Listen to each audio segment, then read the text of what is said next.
piging na handog niya sa atin. Ialay mga awitin sa piging na handog niya sa atin.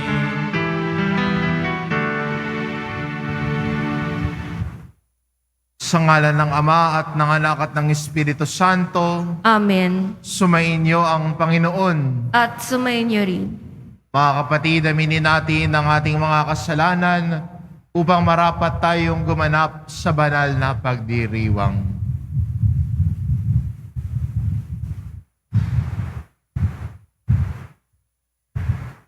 Inaamin ko Sa makapangyarihang Diyos at sa inyo mga kapatid, na lubha akong nagkasala sa isip, sa salita at sa gawa, at sa aking pagkukulang. Kaya isinasamo ko sa mahal na Birheng Maria, sa lahat ng mga anghel at mga banal, at sa inyo mga kapatid, na ako'y ipanalangin sa Panginoong ating Diyos. kaawaan tayo ng makapangyarihang Diyos, patawarin tayo sa ating mga kasalanan at patnubayan tayo sa buhay na walang hanggan.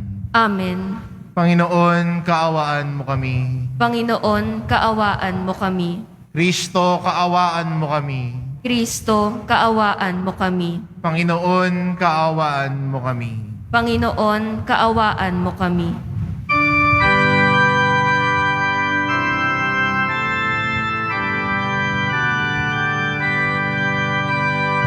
Papuri sa Diyos, papuri sa Diyos, papuri sa Diyos sa kaitaasan, at sa lupa'y kapayapaan, at sa lupa'y kapayapaan sa mga taong kinalulugdan niya. Pinupuri ka namin, dinarangal ka namin, sinasamba ka namin, ipinagbubunyi ka namin, pinasasalamatan ka namin.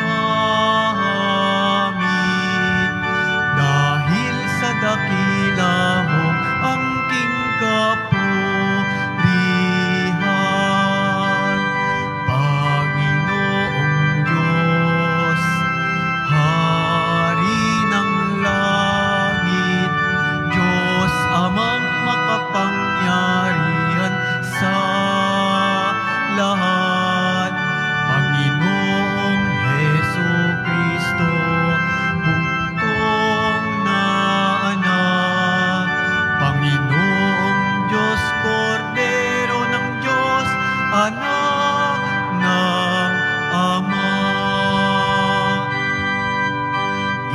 Ikaw na nag-aalis ng mga kasalanan ng sanlibutan.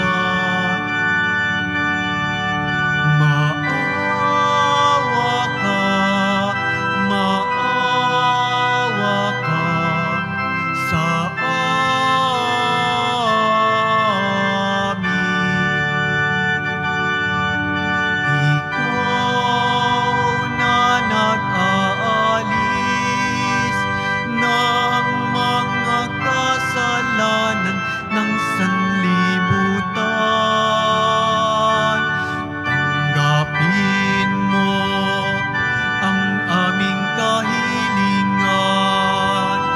Tanggapin mo ang aming kahilingan. Ikaw na naluluklok sa kanan ng Ama, maawa ka sa amin, sapagkat ikaw lamang ang banal at ang kataas-taasan. Ikaw lamang, O Hesukristo, ang Panginoon.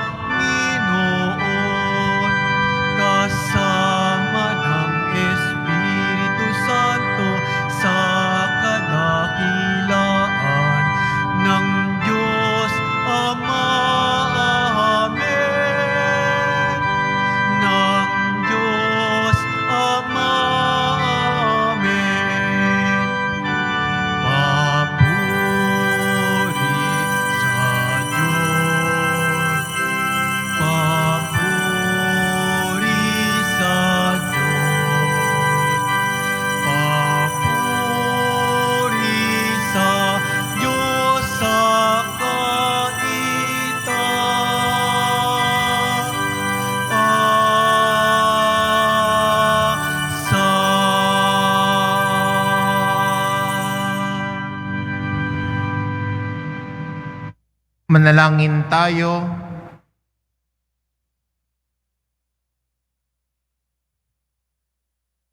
Ama naming makapangyarihan, itinakda mong ang lahat ng mga utos mo ay mauwi sa pag-ibig sa iyo at sa kapwa-tao.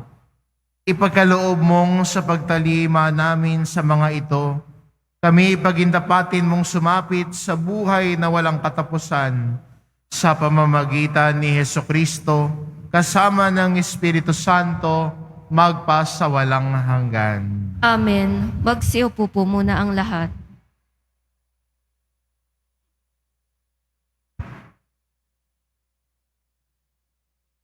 Pagbasa mula sa aklat ni Propeta Isaías. Hanapin ang Panginoon samantalang siya'y inyong nakikita.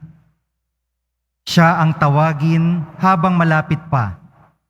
Ang mga gawain ng taong masamay dapat nang talikdan at ang mga likoy dapat magbago na ng maling isipan. Sila'y manunumbalik, lumapit sa Panginoon upang kahabagan, at mula sa Diyos matatamo nila ang kapatawaran. Ang wika ng Panginoon, ang aking isipay di ninyo isipan, at magkaiba ang ating daan. Kung paanong ang langit higit na mataas, mataas sa lupa, ang daat isip ko'y hindi maaabot ng inyong akala. Ang salita ng Diyos. Salamat sa Diyos. Diyos ay tapat at totoo sa dumadalanging tao. Diyos ay tapat at totoo sa dumadalanging tao. Aking pupurihit pasasalamatan ang Diyos araw-araw. Di ako titigil ng pasasalamat magpakailanman. Dakila ang poon at karapat-dapat na siya'y purihin. Ang kadakilaan niya ay mahirap nating unawain. Diyos ay tapat at totoo sa dumadalanging tao. Ang Panginoong Diyos ay puspos ng pag-ibig at lipos ng habag. Banayad magalit, ang pag-ibig niya'y hindi kumukupas. Siya ay mabuti at kahit kanino'y hindi nagtatangi. Sa kanyang nilikha ang pagtingin niya'y namamalagi. Diyos ay tapat at totoo sa dumadalanging tao. Matuwid ang Diyos sa lahat ng bagay niyang ginagawa. Kahit anong gawin ay kalakip doon ang habag at awa. Siya'y nakikinig at handang tumulong sa lahat ng tao, sa sinumang taong pagtawag sa kanya'y tapat at totoo. Diyos ay tapat at totoo sa dumadalanging tao.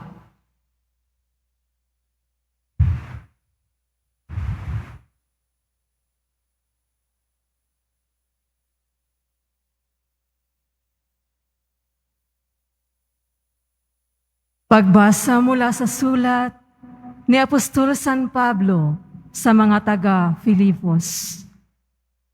Mga kapatid, ang aking pinakananais ay sa mabuhay o sa mamatay.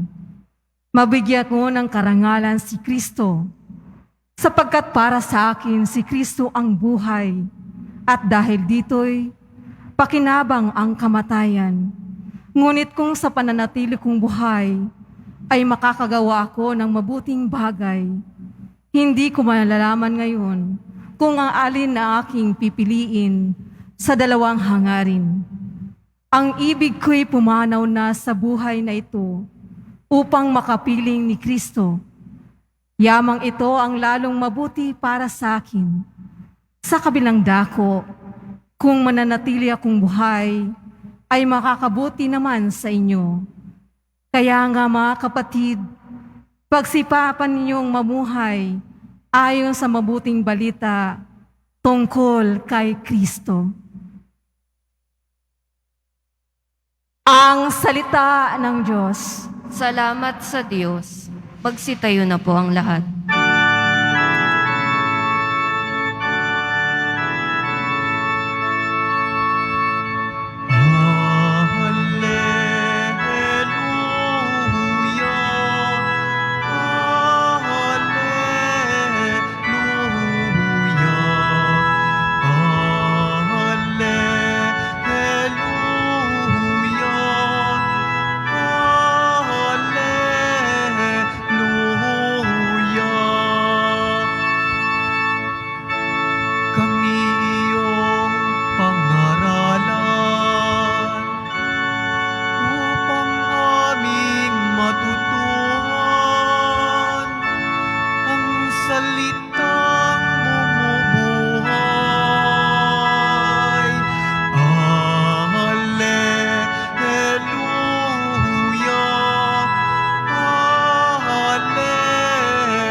Sumainyo ang Panginoon. At sumaiyo rin.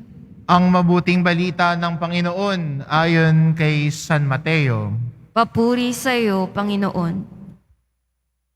Noong panahon iyon, sinabi ni Jesus sa kanyang mga alagad ang talinhagang ito. Ang paghahari ng Diyos ay katulad nito. Lumabas ng umagang-umaga ang may-ari ng ubasan upang humanap ng mga manggagawa. Nang magkasundo na sila sa upa ng 1 denaryong maghapon, sila'y pinapunta niya sa kanyang ubasan. Lumabas siya muli nang mag-iikasyam ng umaga at nakakita siya ng iba pang tatayo-tayo lamang sa liwasang bayan.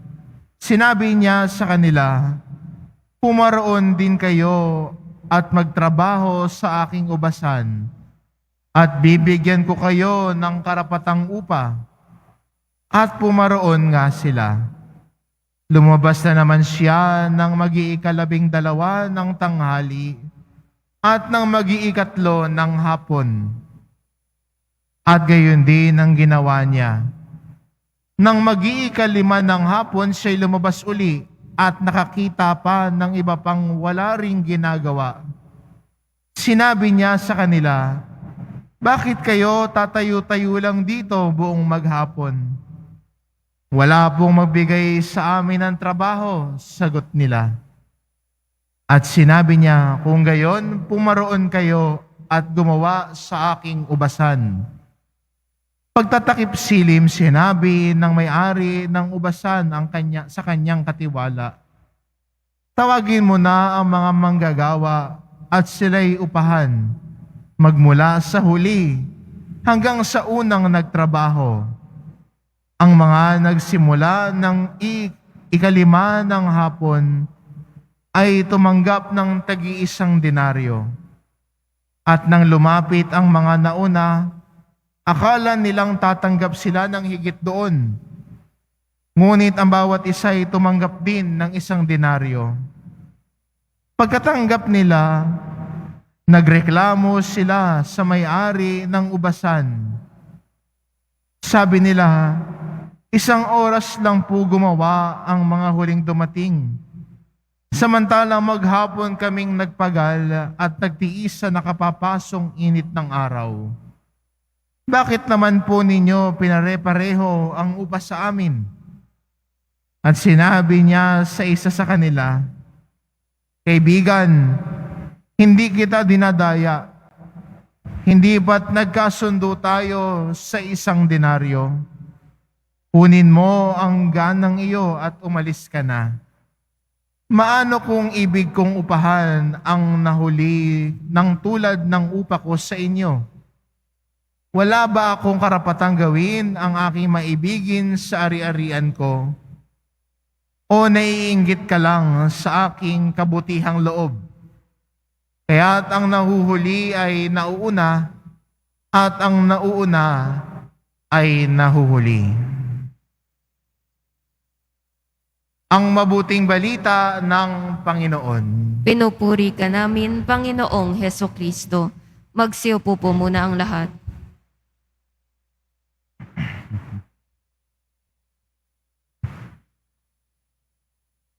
Sabi po ng isang manunulat, ang reaksyon mo sa bagay-bagay ay nakadepende kung paano mo ito titignan.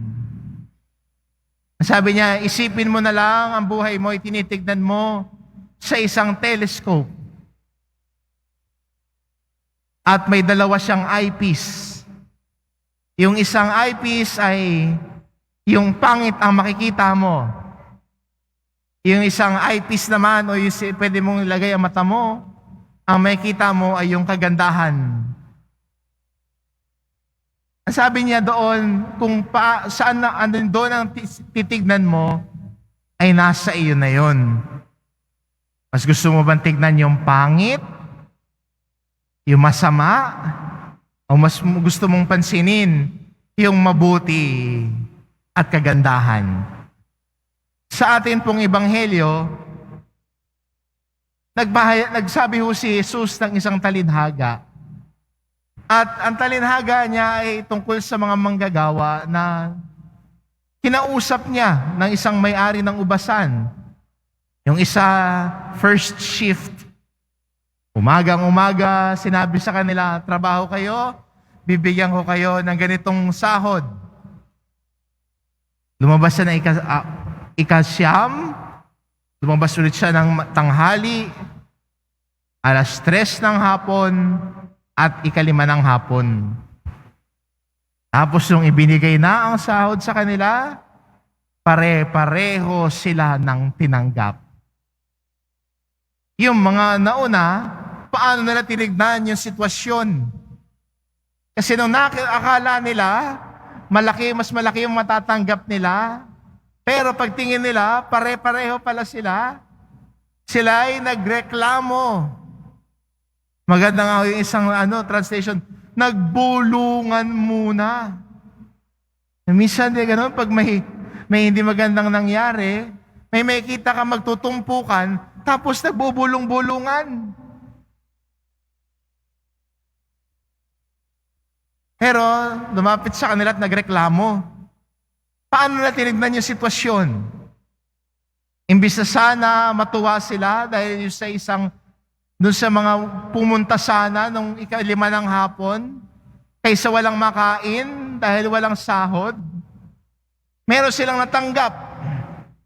Sana natuwa na lang sila. Sana natuwa na lang sila sa biyayang tinanggap ng kasama nila. Sana kasama nila sila nagpasalamat. Pero ano ginawa? Tinignan ng masama.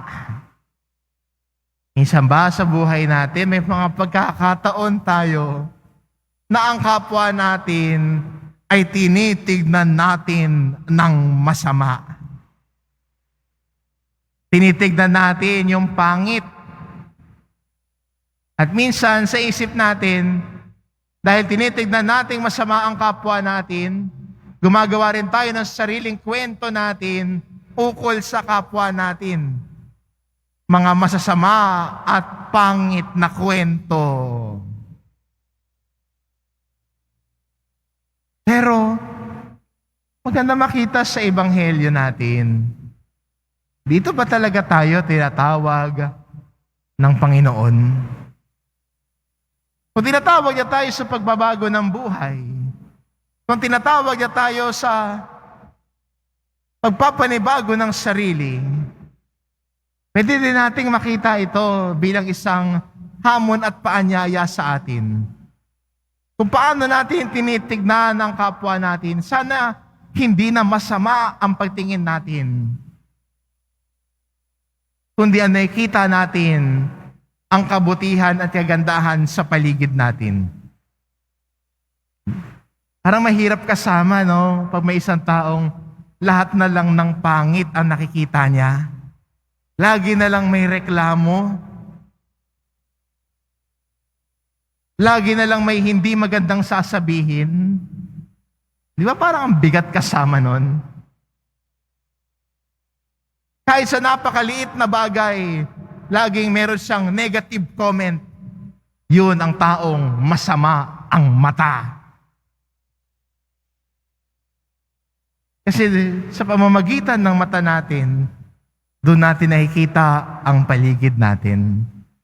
Kayaan natin na ang Diyos ay panibaguhin ang ating buhay.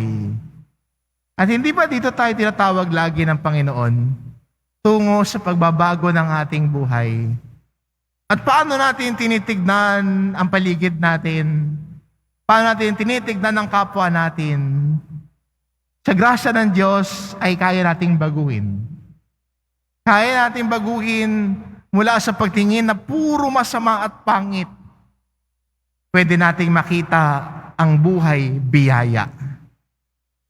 Sa ebanghelyo natin, sana natuwa na lang yung mga nauna sa biyaya na tinanggap ng mga nahuli sa kanila.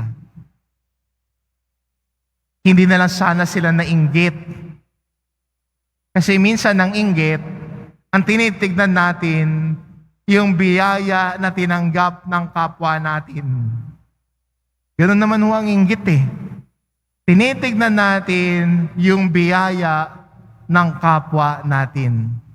Hindi natin pinapansin yung biyayang tinanggap natin. Doon tayo sa kapwa nakatingin. Kaya titignan mo sa sarili mo, ay hindi ako binibless ni Lord. Sabihin mo, bakit? Tatanong mo sa sarili mo, bakit? Kasi siya ganito, siya ganyan, siya meron nito. Ba't ako wala? Ayan na. Inggit na ang pumapasok sa puso at isipan natin dahil tinitignan natin ang biyaya ng iba. Hindi na yung biyaya natin. Kaya maganda rin, no? Tignan mo kung paano ka pinagpapala din ng Diyos. Huwag yung kapitbahay mo. Ganun siya binibless ni Lord eh. Tingnan mo, paano ka binibiyayaan ni Lord ngayon?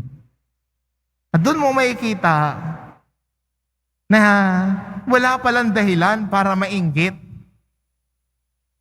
Dahil iba ang biyaya ng kapwa natin, iba ang biyayang pinagkaloob sa iyo ng Diyos. Hindi ba? Lahat tayo'y biniyayaan ng Diyos. Lahat tayo pinagkalooban, laging pinagkakalooban ng Diyos.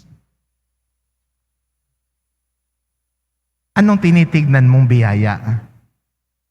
Sa kapwa mo o sa iyo?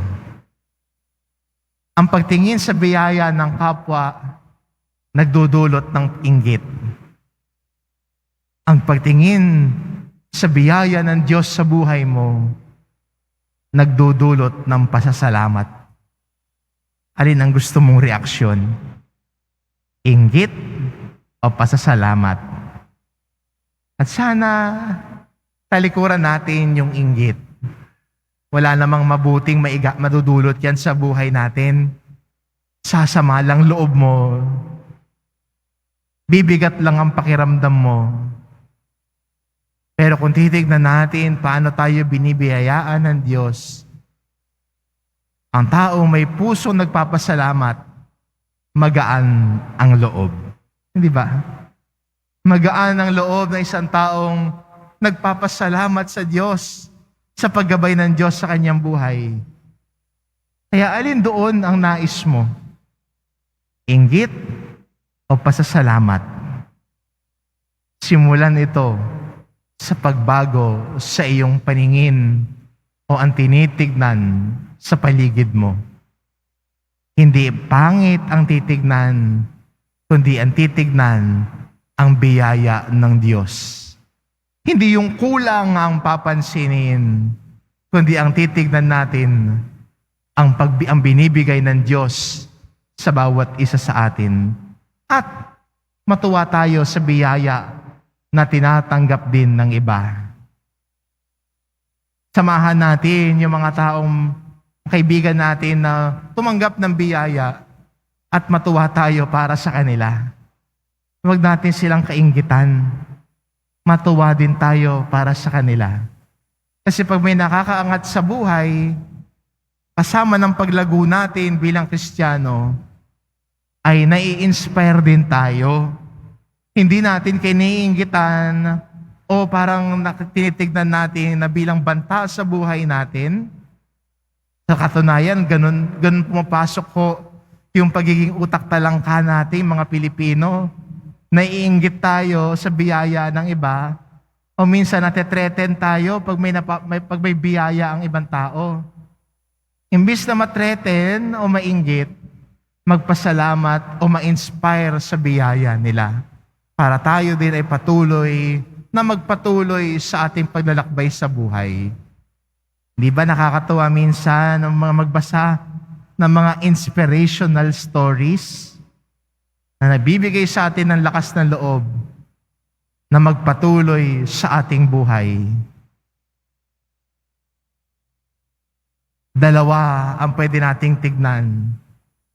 Yung kulang at pangit o yung meron na biyaya ng Diyos sa buhay mo. Kung saan ka titingin, nasa iyo na yun. Pero alam natin anong mararamdaman natin kung titingin tayo sa pangit o sa mabuti. At sana piliin natin bilang Kristiyano ang pagtingin sa buhay ng mambiyaya, buhay ng pagkakaloob ng Diyos, nang sa gayon, hindi nainggit ang dumadaloy sa ating puso at isipan, kundi pasasalamat sa kabutihan ng Diyos parati. Pinagpapala lagi tayo ng Panginoon. Amen.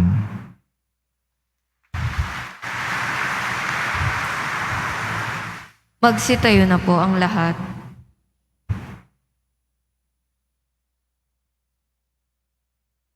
Sumasampalataya ako Sa Diyos amang makapangyarihan sa lahat, na may gawa ng langit at lupa. Sumasampalataya ako kay Jesucristo, iisang anak ng Diyos, Panginoon nating lahat. Nagkatawang tao siya lalang ng Espiritu Santo. Pinanganak ni Santa Mariang Birhen. Pinagpakasakit ni Poncio Pilato. Ipinako sa krus, namatay, inilibing. Nanaog sa kinaroroonan ng mga yumao.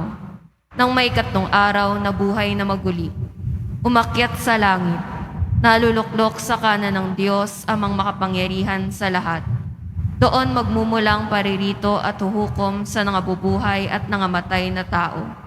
Sumasampalataya naman ako sa Diyos Espiritu Santo, sa banal na simbahang katolika, sa kasamahan ng mga banal, sa kapatawaran ng mga kasalanan, sa pagkabuhay na muli ng nangamatay na tao, at sa buhay na walang hanggan. Amen. ang pagkamit natin ng kaharian ng Diyos ay nababatay sa paggawa natin ng mabuti. Isang pakikilahok sa pagbubukas loob ng Diyos. Hilingin natin sa ating Ama ang pagbigay ng may-ari ng ubasan na gawin niya tayo mga mabubuting manggagawa sa kanyang kaharian. Buong tiwala tayo manalangin. Ama, gawin mo kami mga tapat mong lingkod. Ama, gawin mo kaming mga tapat mong lingkod. Para kay Papa Francisco at sa mga namumuno sa simbahan, maging tapat nawa sila ng tagapagpahayag ng salita mo, O Diyos. Sa kabila ng pag-uusig at kahirapan, manalangin tayo. Ama, gawin mo kaming mga tapat mong lingkod. Para sa mga pinuno ng pamahalaan, mga mambabatas at mga negosyante, tulungan nawa nila ang mga mamayan sa kanilang pagpupunyagi at maglaan nawa sila ng marangal na trabaho, may makatarungang sahod para sa bawat manggagawa. Manalangin tayo. Ama, gawin mo kaming mga tapat mong lingkod. Para sa mga manlalayag at mga migranteng Pilipino, patuloy nawa silang maging matatag sa kanilang pananampalataya at sa anumang uri ng unos at pagsubok sa buhay. Manalangin tayo. Ama, gawin mo kaming mga tapat mong lingkod. Para sa mga yumao, tingnan mo nawa, O Diyos, ang kanilang mabutit, tapat na paglilingkod habang sila'y nabubuhay pa dito sa lupa, at pahintulutan mo nawa silang makamit ang buhay sa piling mo. Manalangin tayo. Ama, gawin mo kaming mga tapat mong lingkod. Sa ilang sandali ng katahimikan, ating ipanalangin ang iba pang mga pangangailangan ng ating pamayanan, pati na rin ang ating pansariling kahilingan. Manalangin tayo. Ama, gawin mo kaming mga tapat mong lingkod. Ama naming tapat, nawa ang kagandahang loob mo ang siyang gumabay sa amin upang maiwaksi namin ang pagiging makasarili. Turuan mo kaming maging mapagbigay. Hinihiling namin ito sa pamamagitan ni Jesucristong aming Panginoon. Amen. Magsiupo po muna ang lahat. Itong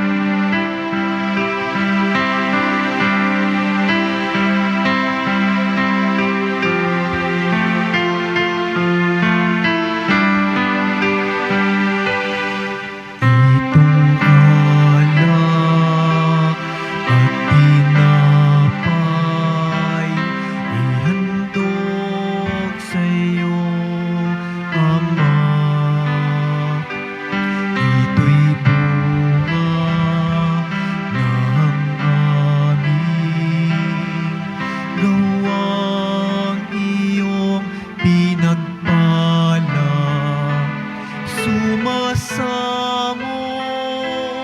ang iyong bayang. Tanggapit iyong basbasan nang sa amin maging tunay na katawan at dugo ng iyong anak.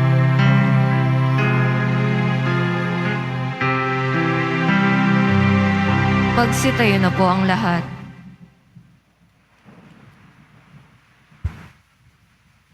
Manalangin kayo mga kapatid upang ang paghahain natin ay kalugdan ng Diyos amang makapangyarihan.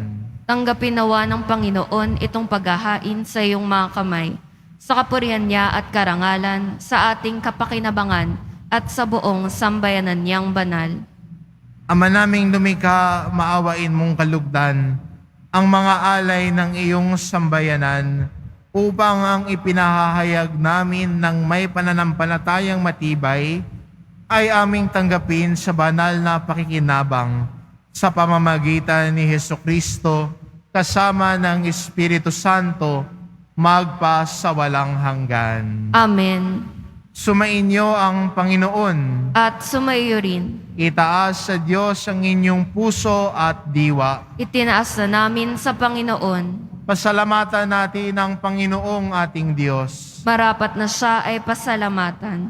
Ama naming makapangyarihan, tunay ngang marapat na ikaw ay aming pasalamatan sa pamamagitan ni Hesukristo na aming Panginoon.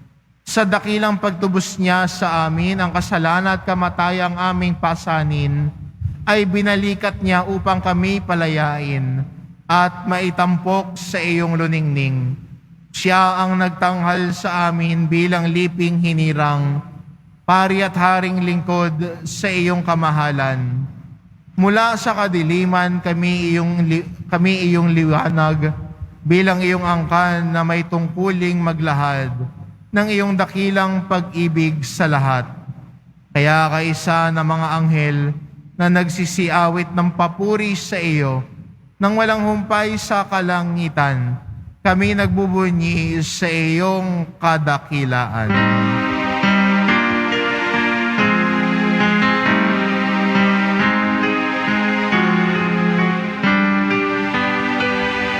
Santo, Santo, Santo, Panginoong Diyos ng mga hukbo. Napupuno ang langit at lupa ng kadakilaan mo. Hosana, Hosana sa kaitaasan. Pinagpala ang naparirito sa ngalan ng Panginoon. Hosana, Hosana sa kaitaasan.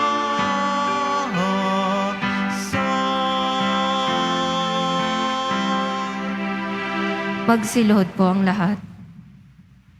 Ama namin banal, ikaw ang bukal ng tanang kabanalan, kaya't sa pamamagitan ng iyong Espiritu gawin mong banal ang kaloob na ito, upang para sa amin maging katawan at dugo ng aming Panginoong Hesukristo. Bago niya pinagtiisang kusang loob na maging handog, hinawakan niya ang tinapay, pinasalamatan kanya. Pinaghati-hati niya iyon, iniabot sa kanyang mga alagad at sinabi, "Tanggapin ninyong lahat ito at kanin. Ito ang aking katawan na ihahandog para sa inyo."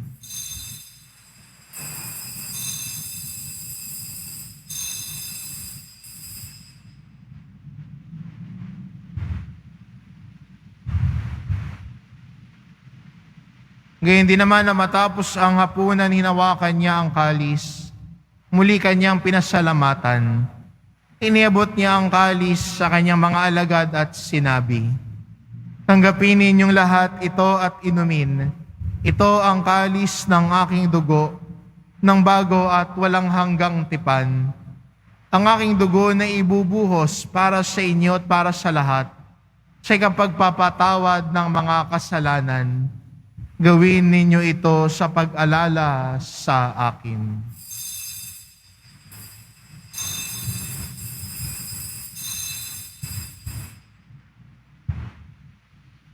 Magsitayo na po ang lahat. Ipagbunyi natin ang misteryo ng pananampalataya. Si Kristo'y namatay, si Kristo'y nabuhay, si Kristo'y babalik sa wakas ng panahon. Ama, ginagawa namin ngayon ng pag-alala sa pagkamatay at muling pagkabuhay ng iyong anak. Kaya't inaalay namin sa iyo ang tinapay na nagbibigay buhay at ang kalis na nagkakaloob ng kaligtasan. Kami nagpapasalamat dahil kami iyong minarapat na tumayo sa harap mo para maglingkod sa iyo. Isinasamo namin kaming magsasalo-salo sa katawan at dugo ni Kristo ay mabuklod sa pagkakaisa sa pamamagitan ng Espiritu Santo. Ama, lingapin mo ang iyong simbahang laganap sa buong daigdig. Puspusin mo kami sa pag-ibig, kaisa ni Francisco na aming Papa at ni Jose na aming Obispo at ng Tanang Kaparian. Alalahanin mo rin ang mga kapatid naming nahimlay nang may pag-asang sila'y muling mabubuhay, gayon din ang lahat ng mga pumanaw. Kaawaan mo sila at patuloyin sa iyong kaliwanagan. Kaawaan mo at pagindapatin kaming lahat na makasalo sa iyong buhay na walang wakas. Kaisa ng mahal na Birheng Maria na ina ng Diyos, ng kabiyak ng puso niyang si San Jose, kaisa ng mga apostol at ng lahat ng mga banal na namuhay dito sa daigdig ng kalugod-lugod sa iyo, maipagdiwang nawa namin ang pagpupuri sa ikararangal mo sa pamamagitan ng iyong anak na aming Panginoong Hesu Kristo. Sa pamamagitan ni Kristo, kasama niya at sa Kanya, ang lahat ng parangal at papuri ay sa iyo, Diyos amang makapangyarihan, kasama ng Espiritu Santo, magpa sa walang hanggan. Amen. Amen.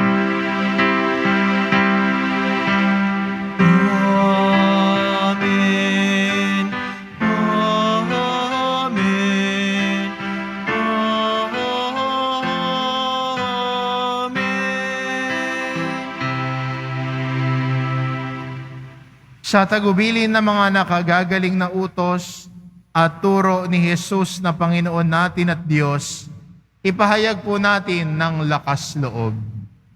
Ama namin, sumasalangit ka, sambahin ang ngalan mo, mapasa amin ang kaharian mo, sundin ang loob mo dito sa lupa para ng sa langit. Bigyan mo kami ngayon ng aming kakanin sa araw-araw, at patawarin mo kami sa aming mga sala, para ng pagpapatawad namin sa nagkakasala sa amin. At huwag mo kaming ipahintulot sa tukso, at iadya mo kami sa lahat ng masama. Hinihiling namin kami adya sa lahat ng masama, pagkalooban ng kapayapaan araw-araw, iligtas sa kasalanan, at ilayo sa lahat ng kapahamakan. Samantalang aming pinananabikan ang dakilang araw ng pagpapahayag ng tagapagligtas naming si Hesu Kristo. Sapagkat iyo ang kaharian at ang kapangyarihan at ang kapurihan magpakailanman. Amen. Panginoong Jesucristo, sinabi mo sa iyong mga apostol, kapayapaan ang iniiwan ko sa inyo, ang aking kapayapaan ang ibinibigay ko sa inyo. Tunghayan mo ang aming pananampalataya at huwag ang aming pagkakasala. Pagkalooban mo kami ng kapayapaan at pagkakaisa, ayon sa iyong kalooban, kasama ng Espiritu Santo, magpa sa walang hanggan. Amen. Ang kapayapaan ng Panginoon ay laging sumainyo. At sumaiyo rin. Magbigayan kayo ng kapayapaan sa isa't isa.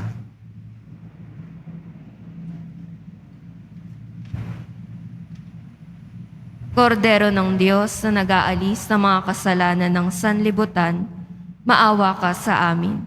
Kordero ng Diyos na nag-aalis ng mga kasalanan ng sanlibutan, maawa ka sa amin.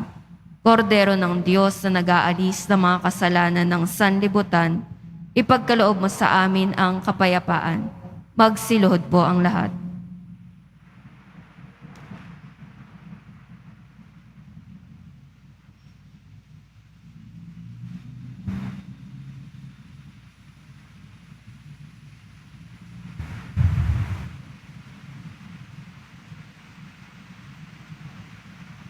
Itong kordero ng Diyos, ito nag-aalis ng kasalanan ng sanlibutan.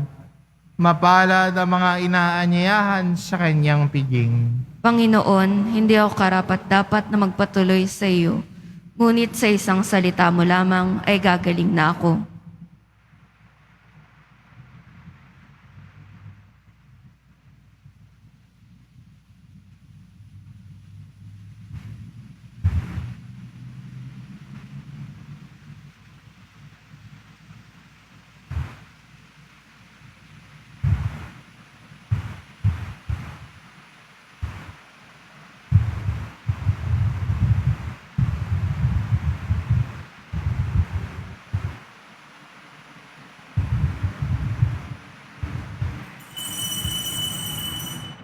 Para sa lahat ng tatanggap ng banal na komunyon, sasagot po tayo ng amen pagkasabi ng pari o ng lay minister ng katawan ni Kristo at isubo agad sa bibig bago umalis sa harapan ng pari o lay minister.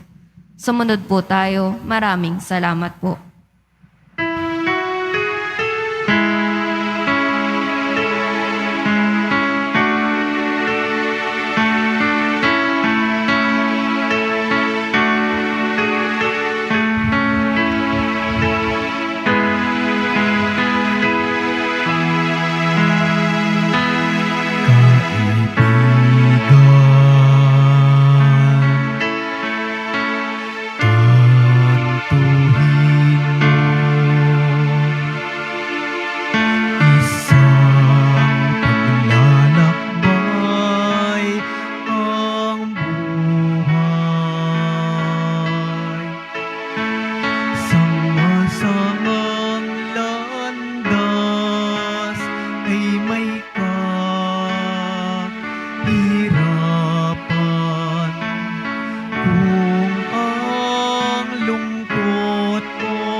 Is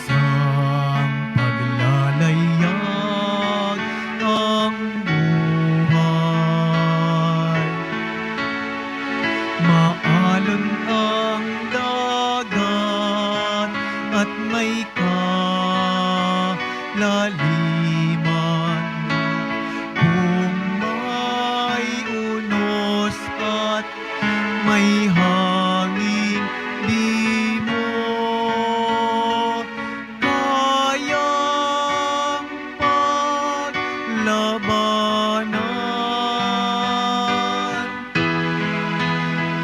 O sa gabing kadiliman, mitala ay walang tanglaw. Panginoon ang malingan, Panginoon ang asal. Wika niya'y halina, lumapit sa akin. Kayong mga napapagal, aking pagiging hawahin. Bigat ng inyong pasanin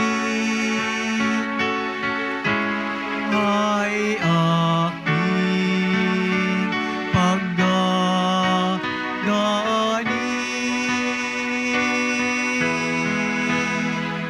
Halina,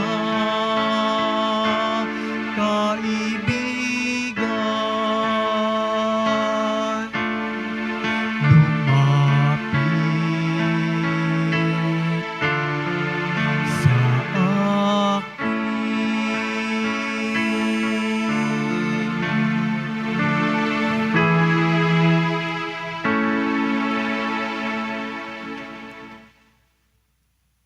Mga paalala sa mga nagsisimba.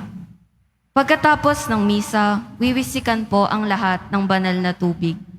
Pinaikiusapan ng lahat na manatili lamang muna sa inyong mga lugar. Tanging sa Quezon Boulevard o sa Plaza San Juan lamang ang labasan ng lahat. Sumunod po tayo. Maraming salamat po sa inyong pagdalaw at pagsisimba sa Basilica Menor at Pambansang Dambana ni Jesus Nazareno. Magsitayo na po ang lahat. Manalangin tayo. Ama naming mapagmahal, kaming pinapagsalo mo sa banal na pakikinabang, ay patuloy mong kaawaan at tulungan upang ang aming tinanggap ay siya nawang umiral sa pamumuhay namin sa araw-araw. Bunga ng iyong pagtubos na aming ipinagdiriwang sa pamamagitan ni Hesukristo, kasama ng Espiritu Santo magpasawalang hanggan. Amen. Sumainyo ang Panginoon.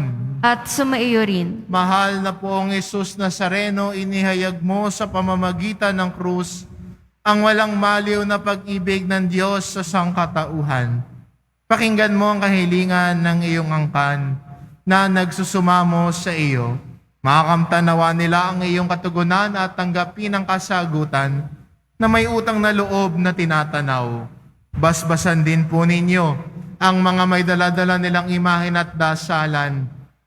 Sa pamamagitan ng bendisyon na ito, naway maalala nila ang mga pangako nila noon sa binyag, na ikaw ang kanilang iibigin at paglilingkuran, bilang Panginoon magpasawalang hanggan. Amen. At pagpalain kayo ng ating mapagmahal na Diyos, ang Ama, at ang Anak, at ang Espiritu Santo. Amen. Humayo kayo, taglay ang kapayapaan ng poong Jesus Nazareno. Salamat sa Diyos.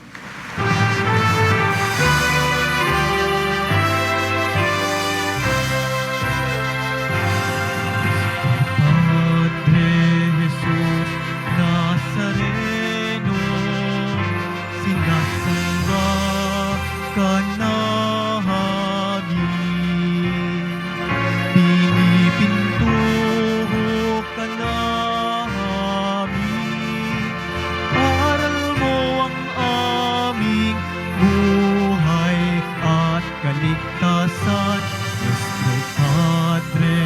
Jesus Nazareno, iligtas mo kami sa kasalanan. Ang krus mong kinamatayan ay sagisag ng aming kaligtasan. Padre Jesus Nazareno, dinarangal ka namin. Nuestro Padre Jesus Nazareno, minulwalhati ka namin. Nuestro Padre Jesus Nazareno,